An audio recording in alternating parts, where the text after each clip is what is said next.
सध्याच्या धावपळीच्या जगामध्ये विचित्र आहार पद्धती झाली आहे. धावपळीची जीवनशैली, त्यात वाढता ताणतणाव या सगळ्या गोष्टींमुळे डोकेदुखीचा विकार खूप जास्त वाढला आहे. मायग्रेन सारखा आजार हा जास्ती प्रमाणात वाढतो आहे. त्यामुळे तुम्हाला जर खूप वर्ष झाले मायग्रेनचा जर त्रास असेल तर योग्य ती आयुर्वेदिक उपचार पद्धती घेतली तर नक्कीच तुम्हाला त्यामध्ये छान असे रिझल्ट दिसतील. पण जर तुम्हाला आत्ताच मायग्रेनचा त्रास सुरू झाला असेल तर मग हे 3 उपाय नक्की करून बघा. पहिला म्हणजे प्राणायाम. प्राणायाममध्ये अनुलोम विलोम प्राणायाम हा दिवसभरातून 2 वेळा नक्की करा.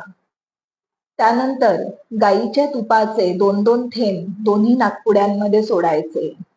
आयुर्वेदामध्ये म्हटले जाते की नासा ही शिरसोद्वारम.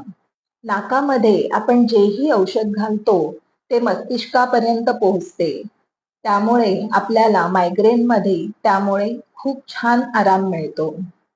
आणि तिसरं म्हणजे व्यायाम आणि योग्य ती आहार पद्धती. ही जर आपण घेतली तर मग मायग्रेन हा आजार वाढणार नाही आणि आपल्याला नक्कीच त्यामध्ये फरक दिसेल. करून बघा. अधिक माहितीसाठी संपर्क साधू शकता. आयुर्टच Ayurvedic clinic and Panchakarma centre, Pune.